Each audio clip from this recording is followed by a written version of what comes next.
பெரிய பேசுபொருள் என்ன அப்படின்னு பார்த்தீங்கன்னா, ஈரோடு இடைத்தேர்தல் தான். இந்த இடைத்தேர்தல் அப்படின்னு வந்தாலே ஆளும் கட்சி சார்ந்தவங்க தானேப்பா வின் பண்ணுவாங்க. ஏன்னா எதிர்க்கட்சியாக இருக்கிறவங்க அவ்வளோ பணம் செலவழிக்க முடியாது. ஆளும் கட்சியாக இருக்கிறவங்க பணம், அவங்களுடைய செல்வாக்கு, ஒட்டுமொத்தமான அரசியல்வாதிகள் எல்லாத்தையுமே அங்கே கொண்டு இறக்கிடுவாங்க. இப்படின்னு சொல்கிற பலவிதமான குரல்கள் இருக்குது. அதனாலேயோ என்னவோ அதிமுக நிற்கலை, பாஜக நிற்கலை, ஆனால் நாம் தமிழர் கட்சி நிற்கிறாங்க. ஸோ நாம் தமிழர் கட்சி வர்சஸ் இந்த பக்கமாக இருக்கக்கூடிய திமுக. ஈரோடு இடைத்தேர்தல், ஈரோட்டில் இருந்து ஈவேரா அவர்கள், பெரியார் அவர்கள் அப்படிங்கிறது ரொம்ப பீக்காக இருக்குது. அதுலேயும் குறிப்பாக குருமூர்த்தி அவர்கள்லேருந்து எல்லாருமே, இப்போ ராஜா அவர்கள் எல்லாருமே இப்போ யாரை சப்போர்ட் பண்ண ஆரம்பிச்சிருக்காங்க அப்படின்னு பார்த்தா சீமான் அவர்களை சப்போர்ட் பண்ணியிருக்காங்க. ஒட்டுமொத்தமான சீமானவர்களுடைய குரலுக்கு அவங்களுடைய ஆதரவு கிடையாது. பட் ஈவேரா அப்படிங்கிற அந்த பெரியாரை எதிர்க்கக்கூடிய அந்த விஷயத்தில் நாங்கள் எல்லாருமே சீமானை சப்போர்ட் பண்ணுறோம் அப்படின்னு சொல்கிற அந்த குரலை நம்ம இப்போ பார்க்க முடிகிறது. தமிழிசை சவுந்தரராஜன் அவர்கள் எங்களுடைய தீம் பார்ட்னர் அப்படின்னு சொல்கிற அளவுக்கு அது ஒரு டைட்டில் கார்டாக மாறிச்சுன்னா கொஞ்சம் பார்த்துக்கோங்களேன். அப்போ ஈவேரா அவர்களை பற்றி இப்போ நிறைய வீடியோக்கள் வெளியில் வர ஆரம்பிக்குது. விடுதலை பத்திரிகையில் திமுகவை எதிர்த்து, இஸ்லாமியர்களை எதிராக, கிறிஸ்தவர்களுக்கு எதிராக அவங்க என்ன பேசியிருக்காரு, அங்கே இருக்கக்கூடிய நபர்கள் மொழிப்போர் எப்படி இருந்துச்சு, அதற்காக உயிர் தியாகம் செய்தவர்கள், கீழ்வெண்மணியாக இருக்கட்டும், இப்படின்னு சொல்கிற ஏகப்பட்ட கான்ட்ரவர்சி அப்படிங்கிறது இப்போ தான் வெளி உலகத்துக்கு வர ஆரம்பிச்சிருக்கு. அப்போ இது எல்லாமே இனிமேல் கொஞ்சம் கொஞ்சமாக புகைய ஆரம்பிக்கும். இன்னும் 1 வருஷம் இருக்குது பார்த்தீங்களா, 15 மாதங்கள் இருக்குது. இந்த 15 மாதங்களில் ஈவேராவினுடைய ஒட்டுமொத்தமான அந்த பிம்பத்தை உடைப்பதற்கு இப்போ நாம் தமிழர் கட்சி ரெடி ஆகிட்டு இருக்காங்க. ஈவேராவை காப்பாற்றுவதற்கு திமுகவை சார்ந்தவர்கள் பெரிய அளவில் போராட்டம் நடத்தி கொண்டிருக்கிறார்கள். ஏன்னா அவங்க இவ்வளோ நாள் சொல்லிட்டு இருக்கக்கூடிய விஷயங்களாக இருக்கட்டும், இவங்க இப்போ புதுசாக சொல்கிற விஷயம் வித் ப்ரூஃப் ஓடி, விடுதலை பத்திரிகையில் இது இப்படி வந்துச்சு, இங்கே பாருங்கள் இப்படி பேசியிருக்காரு, இங்கே பாருங்கள் நேரு அவர்கள் இப்படி பேசியிருக்காங்க, ஈவேரா அவர்களை மனநல காப்பகத்தில் கொண்டு விடணும்னு சொல்லி பேசியிருக்காரு, இப்படின்னு சொல்கிற பல விஷயங்கள் வெளியில் வரும்போது தான் ஈவேராவினுடைய ஒட்டுமொத்தமான அந்த பிம்பம் நல்லதா பொய்யா அப்படிங்கிறத மக்கள் உணரப் போகிறார்கள் என்பது தான் நிதர்சனமான உண்மை. இது ஈவேராவே சொல்லியிருக்காரு. என்ன சொல்லியிருக்காரு அப்படின்னு பார்த்தா, இல்லை என்னை பற்றி நீ என்ன வேணாலும் சொல்லிக்கோ, அப்படின்னா தான் என்னை தேடி வருவான், நெகட்டிவ் கூட ஸ்ப்ரெட் பண்ணிக்கோ, தேடி வந்து நீ படிப்பான், படிக்கும்போது என்னை பற்றி அவன் புரிஞ்சுக்கிடுவான் அப்படின்னு சொல்லியிருக்கார். ஸோ அவருடைய பேச்சு வழக்கில் பார்க்க போனால் அவர் சொல்லியிருக்கிறதும் இங்கே உண்மைதான். எல்லாரை பற்றியும் நிறைய தெரிந்து கொண்டால் மட்டும்தான் அவங்க உண்மையாக பொய்யா, மேலோட்டமாக தெரிந்து கொண்டோம் என்றால் அது பொய் மாதிரி இருக்கும், ரொம்ப ஆழமாக போனால் அது உண்மை மாதிரி இருக்கும். ஸோ பார்க்கலாம் இப்போ இருக்கக்கூடிய யங்ஸ்டர்ஸ் என்ன செய்ய போகிறாங்க அப்படிங்கிறதும். ஈவேரா எனும் பெரியாரை படிக்கப் போகிறார்களா, பெரியாரை படிக்கப் போகிறார்களா, ஈவேராவை படிக்கப் போகிறார்களா? இது மூணுமே வேறுங்க. ஈவேராவை படிக்கப் போகிறார்கள் என்றால் அவங்க திராவிடத்துக்கு எதிராக படிக்க போகிறாங்க. பெரியாரை படிக்க போகிறாங்க அப்படின்னா அவங்க திராவிடத்துக்கு ஆதரவாக படிக்க போகிறாங்க. ஈவேரா எனும் பெரியாரை படிக்க போகிறாங்கன்னா 2 பக்கத்தையும் படிக்க போகிறாங்க அப்படிங்கிறது தான் அர்த்தம். இது ஆழமான அரசியல் சதுரங்கம்.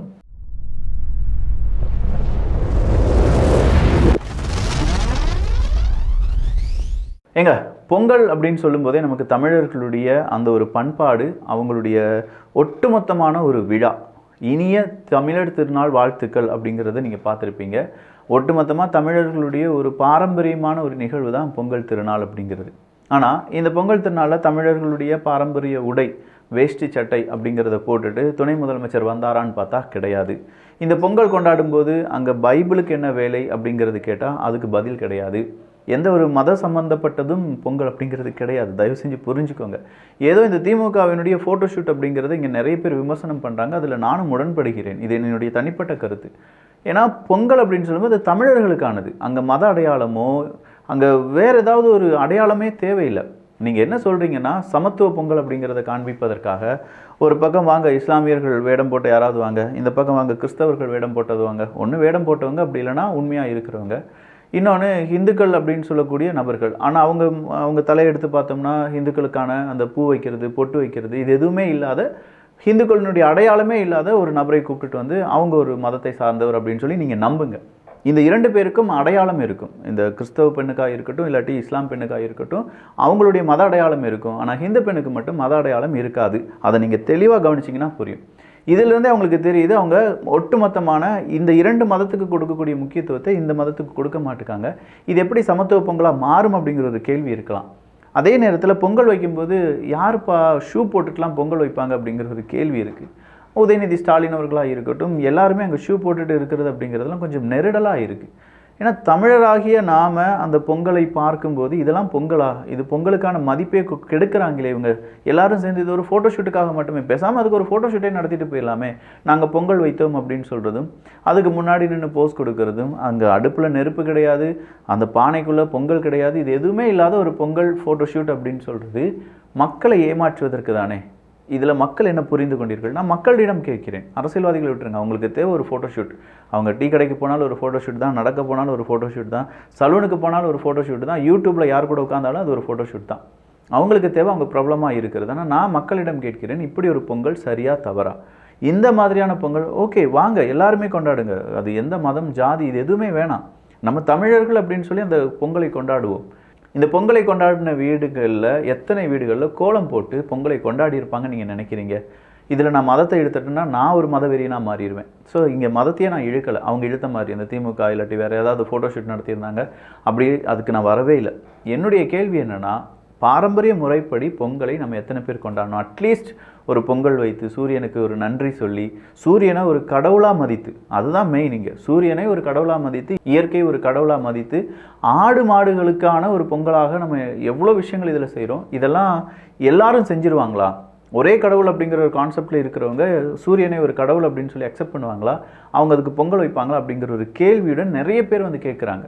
ஸோ இப்படி ஒரு மதம் சார்ந்து பார்க்க போனால் இந்த பொங்கலை கொண்டாடவே முடியாது. அதனால தான் நம்ம சொல்கிறோம், தமிழர்கள் அப்படிங்கிற ஒரு சார்புடன் நம்ம இந்த பொங்கலை பார்ப்போம். அப்படி இருக்கும்போது ஏன் இந்த மாதிரியான ஃபோட்டோஷூட் எடுத்து பொங்கலுக்கு இவ்வளோ இழுக்கை தேடி தரீங்க? அப்போ வரும் தலைமுறைகள் பொங்கல் அப்படின்னாலே இந்த 3 மதமும் இப்படி தான் இருக்கும், இப்படி தான் பொங்கல் கிடையவே கிடையாது. மதத்தே இங்கே இழுக்காதீங்க நான் சொல்கிறேன். இப்போ மதம் சார்ந்து மட்டுமே இங்கே பார்க்கிறார்கள், மதம் சார்ந்து மட்டும்தான் இங்கே இருக்கக்கூடிய அரசியல் நடந்துட்டுருக்கு. மதத்துக்கு பிறகு அடுத்த சாதி. பொங்கல் பண்டிகை அடுத்தா நமக்கு ஞாபகத்துக்கு வர்றது என்ன? ஜல்லிக்கட்டு. இன்றைக்கி நீங்கள் பறையர் மாடுகளை அவிழ்த்து விடுவதற்கு ஏற்பட்ட பிரச்சனைகளை நீங்கள் பார்த்தீங்களா? எவ்வளோ வீடுகளில் கருப்பு கொடி கட்டப்பட்டு இருக்கிறது. எங்க இவ்வளோ வருடங்கள் ஆகுது? சமூக நீதிங்கிறீங்க, பெரியார் மண்ணுங்கிறீங்க, பறையர்களுடைய மாடு அவிழ்ப்பதில் அப்படி என்ன பிரச்சனை உங்களுக்கு? அந்த ஜாதியில் அப்படி என்ன உங்களுக்கு? அப்படி தொங்கிட்டு இருக்கிறீங்களா? அதனால என்ன உங்களுக்கு கிடைக்க போகுது? யாருக்குமே பதில் கிடையாது. ஆனால் சாதியை நம்ம அழிச்சிட்டோன்னு சொல்கிறீங்க. எங்கே அழிச்சிட்டீங்க? எந்த இடத்துல அழிச்சிட்டீங்க சாதியை? சும்மா ஒரு மேம்போக்கான சில கருத்துக்கள்.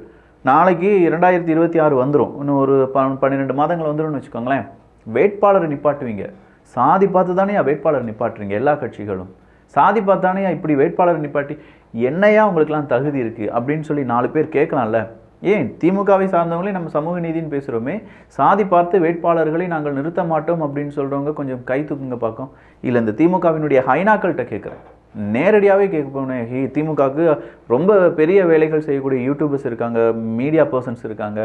வேட்பாளருக்கு சாதியை நாங்கள் பார்க்க மாட்டோம் அப்படின்னு சொல்லி திமுக அடித்து சொல்லுமா எங்கேயாவது? அப்படி சொல்லிட்டாங்கன்னா அவங்க சாதியை அழிச்சிட்டாங்கன்னு அர்த்தம்யா. இதை கூட செய்யாமல் திமுகவை எதிர்த்து பேசுகிறவங்களுக்கு ஒரு பட்டத்தை கொடுத்து அது தேவையே இல்லை. நான் சொல்கிறது, ஜாதியை அழித்து நாங்கள் சமூக நீதியை நிலைநாட்டி விட்டோம் அப்படின்னு சொன்னதுனால தான் இங்கே திமுகங்கிற பெயரை எடுத்து சொல்ல வேண்டியதாக இருக்குது. ஸோ இங்கே சாதியை அழிக்க விடாமல் பாதுகாப்பதும் இதே அரசியல்வாதிகள் தான், அந்த சாதியை வைத்து அரசியல் செய்யக்கூடியதும் இதே அரசியல்வாதிகள் தான். மக்கள் இதை எப்படி புரிஞ்சுக்கிட்டு எப்படி ஓட்டு போட போகிறீங்களோ கடவுளுக்கு தான் வெளிச்சம். ஆனாலும் என்ன, இதெல்லாம் செவிடங்காதில் ஊதுற சங்கு மாதிரிங்கிறது எனக்கும் தெரியும். பட் ஓகே, யாரோ ஒரு அட்லீஸ்ட் ஒரு 1 லட்சம் பேர் 1.5 லட்சம் பேராவது இதை பார்க்குறீங்களே, 1.5 லட்சம் பேருக்காவது ஏதாவது ஒரு தாட் வரும்ல, ஒரு தாட் ப்ரொவோக் அப்படின்னு சொல்லுவாங்க. இப்படிங்கிற முன்னாடி இது சரியாக இருக்குல்ல, இவன் சொல்கிறது பேசுகிறது ஏதோ சரியாக இருக்கலன்னு ஒரு தோன்றல் வரும்ல. இங்கே இன்னொருத்தர் போட்டிருக்காரு, ஒரு ட்வீட் போட்டிருக்காரு. பீகாரில் பிறந்த கவர்னர் ரவி அவர்கள் தமிழனை போல வேட்டி சட்டையில் பொங்கல் கொண்டாடுகிறார், ஆனால் வார்த்தைக்கு வார்த்தை தமிழ் அப்படின்னு சொல்லக்கூடிய திராவிட குடும்பத்தை பாருங்கள். ஸோ இந்த இடத்துல வித்தியாசம் தெரியுது. அடுத்ததாக இந்த பெரியாரை பற்றி பேசும்போது கண்டிப்பாக சத்யராஜ் அவர்களை பற்றி பேசியாகணும். ஏன்னா ஒரு பொள்ளாச்சி விஷயத்தை பற்றி பேசுவார், ஆனால் அண்ணா யூனிவர்சிட்டி பற்றி பேச மாட்டார். அது ஆட்சி காலங்கள் மாற மாற அவர் எது வேணாலும் பேசிட்டு போட்டுன்னு வச்சுக்கோங்களேன்.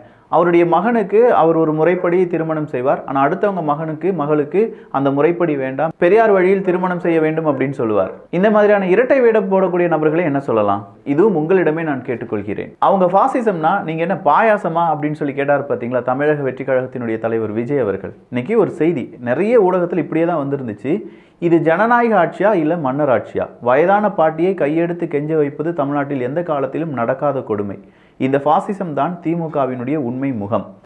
பெண் காவலர் இல்லாமல் பெண்ணை இழுத்து சென்று அராஜகம், பொன்முடிக்காக கிராமத்தை பழிவாங்கிய போலீஸ். பொன்முடி அவர்கள் ஒரு கிராமத்துக்கு வராங்க. அப்படி வரும்போது நீங்கள் இங்கே வர வேண்டாம்னு சொல்லி அங்கே இருக்கக்கூடிய ஒரு சின்ன பிரச்சனையில் அவர் மீது சேற்றை வாரி இறைக்கிறார்கள் அங்கே இருக்கக்கூடிய சில நபர்கள்.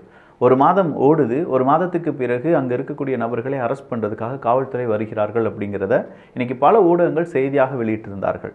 ஸோ பொன்முடி அவர்களுக்காக ஒரு கிராமமே அங்கே என்ன செய்யப்படுகிறது, அரெஸ்ட் செய்யப்படுறாங்க. அங்கே இருக்கக்கூடிய பெண்களை ஒரு ஆண் போலீஸ் அதிகாரி அப்படியே தூக்கிட்டு வர்றது, பிடிக்கிறது, எடுக்கிறது, இதெல்லாம் மாதிரியான செய்திகள்லாம் பார்க்க முடியுது. என்ன சார் இந்த பழிவாங்கல்லாம்? இதில் என்ன நீங்கள் கண்டுக்கிட போகிறீங்க? எப்படி இதை மக்கள் அக்செப்ட் பண்ண போகிறாங்க அப்படிங்கிறதுலாம் மக்களிடமே நாம் கேட்கக்கூடிய கேள்வியாக இருக்கட்டும். உண்மையிலேயே இது பொன்முடி அவர்களுக்காக செய்யப்பட்ட கைதா, இல்லை வேறு ஏதாவது வழக்குக்காக இத்தனை மக்களை ஒன்றாக கைது பண்ணுறாங்களா காவல்துறை அதிகாரிகள்? எதுவாக இருந்தாலுமே பெண்களை தொடுவதற்கு ஆண் காவல்துறை அதிகாரிக்கு யார் அதிகாரம் கொடுத்தது அப்படிங்கிறது ஒரு கேள்வி தான். அதை மட்டும்தான் இப்போ நான் வேலிட் கொஸ்டினாக வைக்கிறேன். இதுக்கெல்லாம் பதில் மக்கள் சொல்லுவாங்களா? அட்லீஸ்ட் இதை ஒரு கிளிப்பாக மாற்றி உங்களுடைய தாத்தா பாட்டிக்கெலாம் போட்டு காண்பித்தீர்கள் என்றால் அவங்க ஏதாவது சொல்லுவாங்களா அப்படிங்கிறதெல்லாம் பார்க்கலாம். நல்லதை பகிர்ந்து ஷேர் பண்ணி கொஞ்சம் பேருக்காவது ஷேர் பண்ணி பாருங்களேன். ஒரு மாற்றம் அவங்களிடமிருந்து வரக்கூடிய பதில் அவ்வளோதான். மாற்றம் வரணும் அப்படின்னு நான் விரும்பலை, ஏன்னா அது வருமா அப்படிங்கிறதே ஒரு டவுட்டாக இருக்குது. பட் ஒரு பதிலாவது வருதான்னு பார்ப்போம். நல்ல சமுதாயத்தை உருவாக்குவோம். நன்றி, வணக்கம்.